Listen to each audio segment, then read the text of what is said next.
Hi, parents. I want to wish you a happy Friday. We made it through the first week of school, and I bet your babies are really tired. It is a very big adjustment to get back into the swing of things, but I think they all did a great job. I feel very blessed to have each and every one of them in my classroom and cannot wait to see how they grow this year and all the new things that they learn and work on everything that they want to do and help them achieve everything that they want to achieve and what I want them to achieve.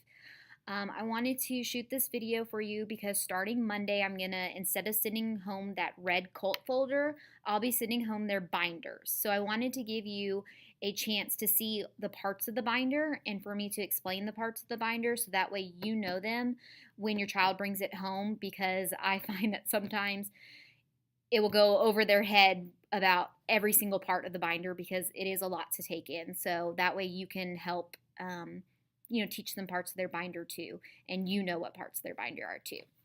So starting Monday, they will get a binder that looks like this, and of course their name will be up in here. Their binders, we will be working on Monday about teaching about how to take care of our binder. Last year I did not teach that, and we went through binders quite quickly, and we used a lot of duct tape. So this year I'm hoping we can prevent a little bit of usage on the binders and duct tape, but we're going to teach them to hug their binders. If you can try to help support when you're carrying your binder, to not throw it around, throwing their backpack around too, that really takes a wear and tear on the binders, and duct tape can only fix it so many times. But I will start duct taping them. It normally happens starting in January, but hopefully we can keep them all year long so that way we don't have to replace any of their binders. So we're going to teach them that hug it, no throwing it, or their backpacks, and hopefully we can keep those binders lasting all year long. So inside of their binder, you will have the first page of their binder is always going to be that daily sheet that I introduced to you this week.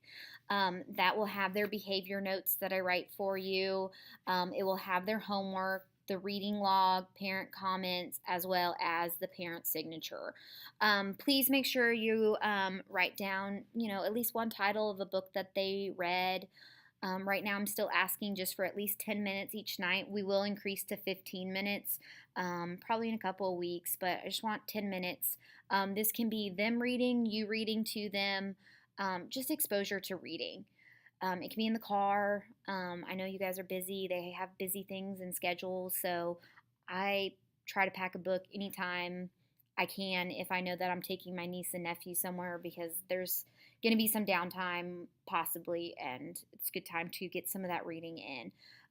Parent comments, if you need anything, need to let me know of anything, you can write that there. If homework is hard for them, if there's something that's hard with them or you're worried about, let me know too, because I want to make sure that can support them as much as possible in the classroom and at sending work home.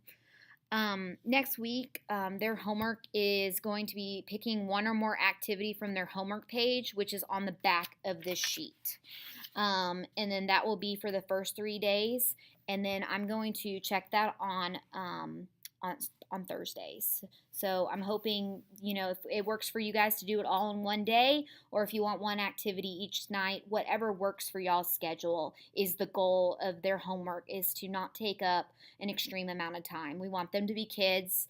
They need to go play. So I really want their homework to be no more than 20 to 30 minutes each night.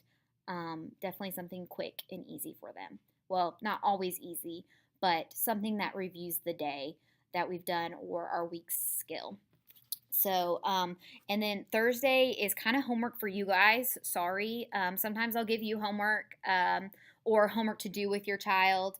And it's just that you could download iStation. It's our program. I'll put the details on the webpage on how to do that. And their username is S and then their ID number, and I gave an example right here, and their password is their ID number. Next week I'll do their first iStation test. They did that in kindergarten.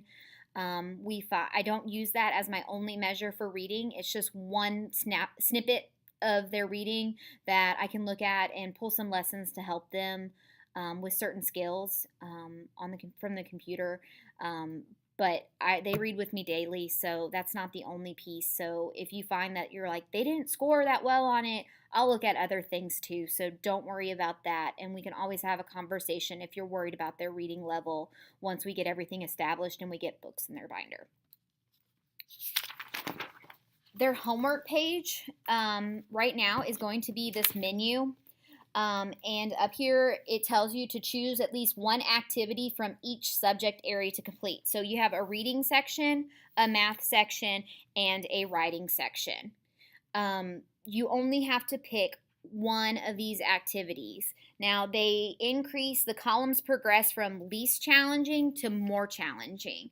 So if your child chooses like a least challenging activity, maybe you can try to push them to choose a medium challenge. And then if you notice they're only doing this first column all the time, try to push them to the next level. And I'm going to try to push them to that next level as well.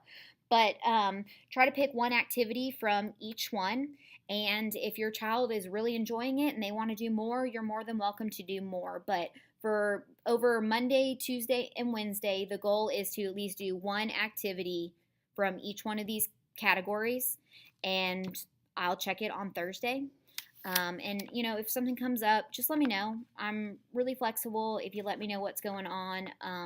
And more, this is just to help support what we're doing in the classroom. The next section of the binder is this blue tab, and this blue tab is called their academic goals. I'm going to try to send home a sheet each unit or 9 weeks, depending on how our schedule falls on teaching new things. This will tell you vocabulary words we're working on, and as well as our standards that are outlined by the state and some of our academic goals that we're working on during the school day. So that way you know them at home and you have a talking point. This is a great thing to be like, oh, I know y'all are talking about characters in the classroom at the dinner table. So that way when they say, I didn't do anything at school today, you can be like, I know you guys are working on this. And it just helps you know what we're doing in the classroom. And so one side is English, so reading and language arts, writing, and the next side is math, and we tried to show examples of kind of the things we're working on because we know that math, some of those words are hard to understand. Even, when we look at them, we're like, wait, what is that again?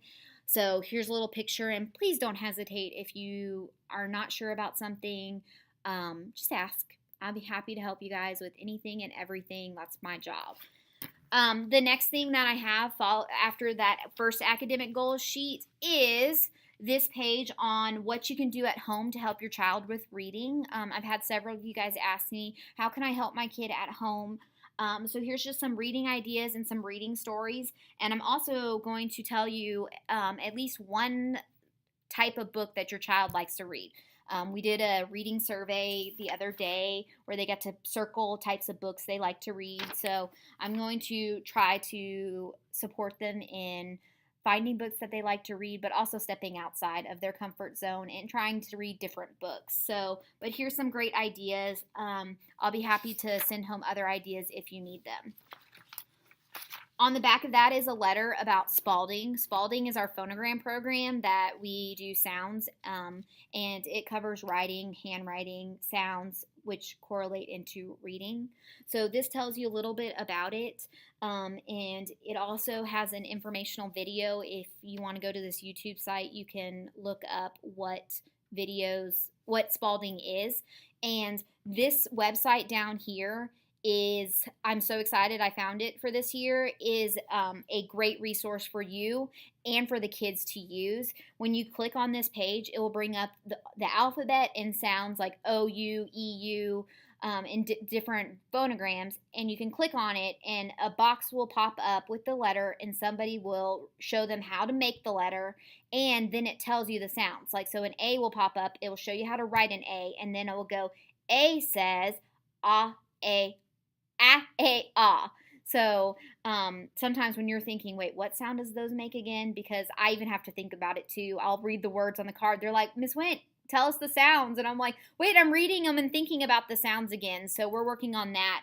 And you'll know what phonograms your child knows already and which ones you'll want to work on. My goal is for them to know the alphabet, the single letter phonograms to start off with, and then slowly we'll start introducing these.